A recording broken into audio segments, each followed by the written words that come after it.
Greetings once more, dear friends. Fanatical Dragon back once again, and today here to talk about the brand new 4K release of David Fincher's Zodiac here in the UK. Now, America has had this for a while, came out there at the tail end of last year, because in the States I believe this was released by Paramount.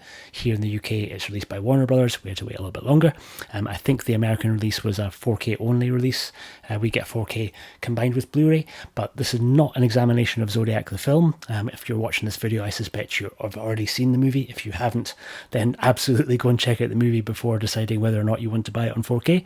But for those who have seen and enjoyed the movie and are trying to deliberate whether or not you should go for this version, keep watching, because that's what we're going to get into today. So Zodiac, in its 4K release, arrives with this little slipcase, 2 discs, so we're getting our 4K disc and our Blu-ray disc. And is it worth the upgrade? Well, a bit of a tricky one that we need to kind of go back and examine a tiny little bit about the time that this movie was made, and the fact that it was one of the first big Hollywood movies really to kind of make the jump over to shooting on digital. There'd been a couple of other massive titles beforehand. The Phantom Menace was, I think, the one that started the ball rolling.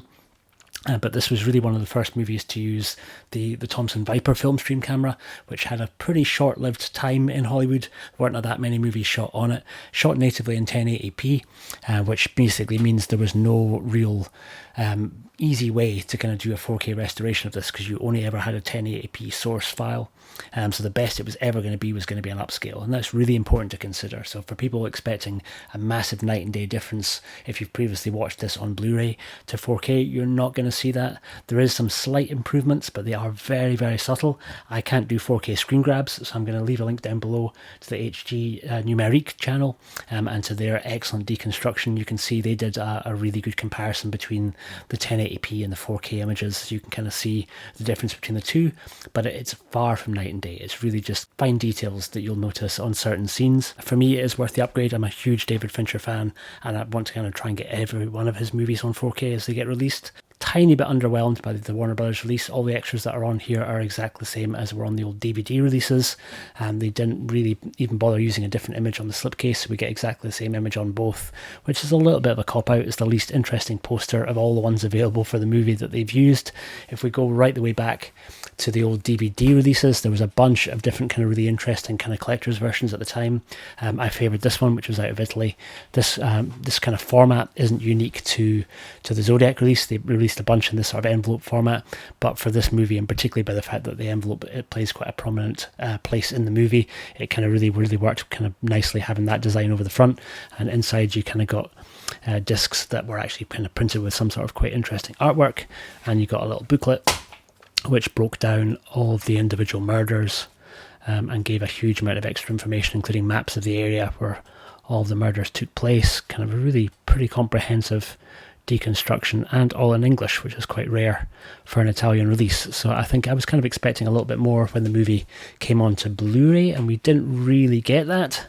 We just kind of got, there was a director's cut which used a similar version of that artwork, and I think some territories got this really, really nice kind of photographic image that kind of came in a slipcase, but for us here in the UK, we got basically we got this. So a minimal amount of effort from Warner Brothers for a movie that for me I think was a real high point in David Fincher's career at that stage, and a really interesting time in digital movies. This is kind of one of the first movies to be shot and then edited in Final Cut Pro, which was Apple's editing software that they were making a big push for at the time, and was basically commercially available. So for me, as a pretty recently graduated film student who had Final Cut Pro, it's really exciting knowing that a Hollywood movie had been edited using the software that we all had and were using at home.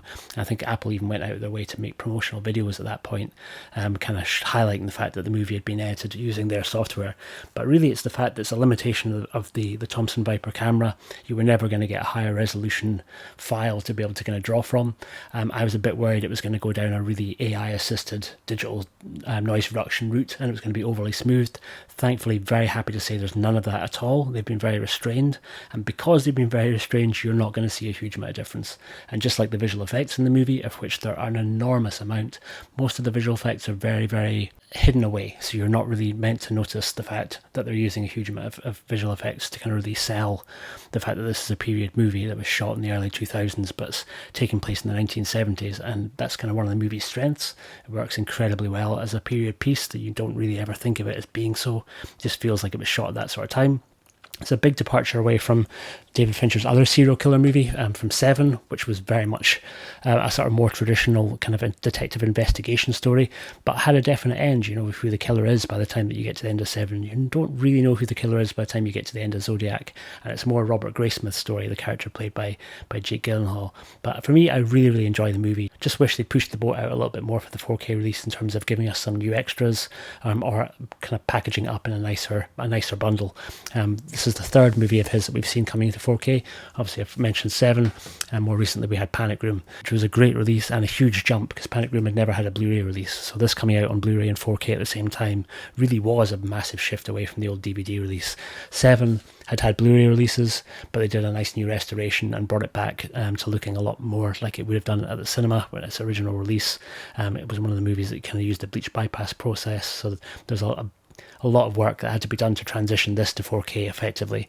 But for Zodiac, their hands were tied a little bit more by the fact of, as I've mentioned a bunch of times, they were working from a fairly limited and restricted source file of 1080p, which was just the nature of those cameras at that particular time. So by that measure, I think it looks as good as we could ever hope it will look, and I don't think you're going to see it looking any better. So if you already just have this on DVD, absolutely make the jump up to 4K.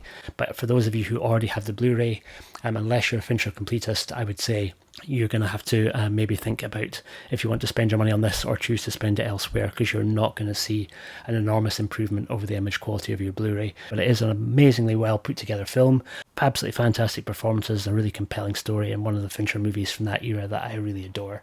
So for me, a no-brainer. For all of you, I hope this helps. But I've been the Fanatical Dragon. Thank you so much to all of you for watching this. If you made it to the end, I salute you, and I will see you on the next video very, very soon. Take care.